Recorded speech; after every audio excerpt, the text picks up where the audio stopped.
প্রিয় দর্শক আসসালামু আলাইকুম। তো দর্শক যাকে দেখতে পাচ্ছেন তার নাম হচ্ছে মিম।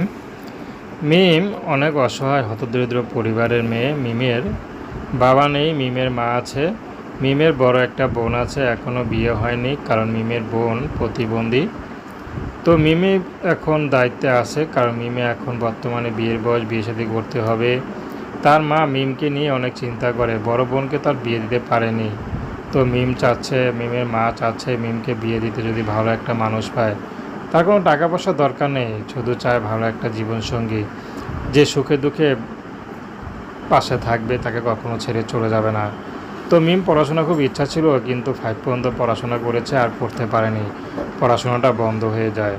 তো বর্তমানে মিম চাচ্ছে ভালো একটা মানুষ, যে মানুষটি সুখে দুঃখে তার পাশে থাকবে, তাকে কখনো ছেড়ে যাবে না, এমন একজন মানুষ পেলে হবে। তো দর্শক, প্রেম ভালোবাসা বিয়ে শাদী করা একান্ত আপনাদের ব্যক্তিগত ব্যাপার। আসসালামু আলাইকুম রহমতুল্লাহ।